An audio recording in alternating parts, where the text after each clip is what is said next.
Good morning, my fellow yogic travelers. I'm mighty glad to be alive today, and I hope that you are too, as we continue to live, laugh, love, learn, linger, and live the life we love.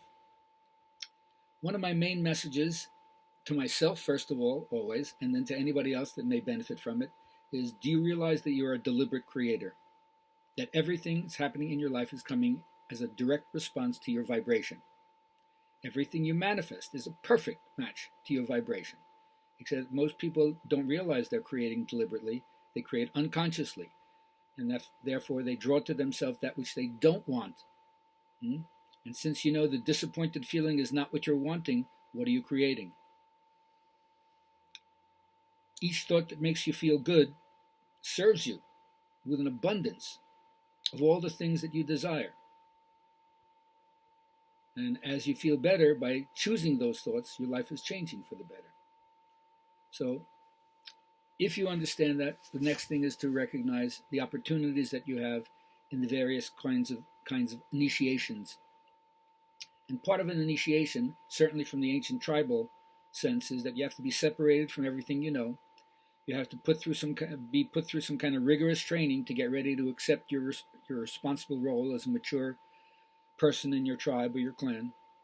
And then you have to return with a renewed sense of who you are, connection to the cosmology of your group, and a recognition of the gifts that you have to give to other people in terms of service to the community and the world at large. But the ceremonies of innocence, which basically destroy childhood and then move you ahead into your adult life, it's a universal human saga, the fall from grace. But the problem is that if children don't get enough nourishment early on, then they step into the next level in a kind of stunted way. It's as if we've been banished from the garden and we feel abandoned, and then there's a part of our soul that's always trying to get home. But in order to have a return to the garden, there's almost always a brush with our mortality. You have to face the ego death, just like in Christ's case, no resurrection without crucifixion. And the perfection of the world shows the cracks. They become visible all of a sudden. Things fall apart. The center can't hold. And the loss of innocence usually doesn't happen easily or naturally, or even developmentally. Sometimes it happens only through shocks. And that's why I say that the modern initiation comes through eruptions in your life, breakdowns, breakthroughs, situations that happen unexpectedly or unwanted, and you don't have any choice about whether or not you have to face it.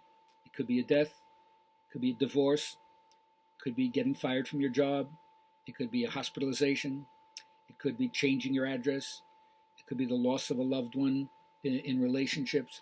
There could be so many different ways where there's a rupture, and all of a sudden you're taken down. And of course, nobody wants to be down. Our whole culture is all about ascending toward the light, more, better, further, faster. And of course, this is the path that takes you into the dark. Doesn't scoot around it, can't avoid it. And it happens to you not because you're bad, not because you're wrong, not because you're deserving, but that's because that's how life is. Now, are you up to the task? Do you have a mentor that can teach you what to expect and how to go through it? Was it role model for you when you were younger? Because if there's a lack of nourishment, a lack of love, a lack of protection, then you didn't get enough grace, and it'll be really, really bumpy in the road up ahead. But most of us, if you made it this far, that you're even hearing this, somebody saw you along the way, somebody blessed you along the way, somebody acknowledged you along the way, somebody admired you along the way, somebody mirrored you along the way. And that's deep inside, that still gives you the feeling of, I am worthy. And so even with the vulnerability that it comes with, you have a certain resilience, a sense of strength. So all I can say to you out there is look for those things in life that want to take you down, and instead of avoiding them, learn to navigate in the dark. And then, as a general principle, to what I call the king and queen within you, the inner ruler, admire young people, beat the drum of their magnificence. Every time you see someone, you can compliment them in some way, mirror them. And of course, it's not only for people who are younger than you And we need to do that because the future is in their hands, but also anybody you meet, and even people much older than you, because they've been through a lot of life experience, and a lot of times they don't even know or recognize what their worth is. But you can do that for them.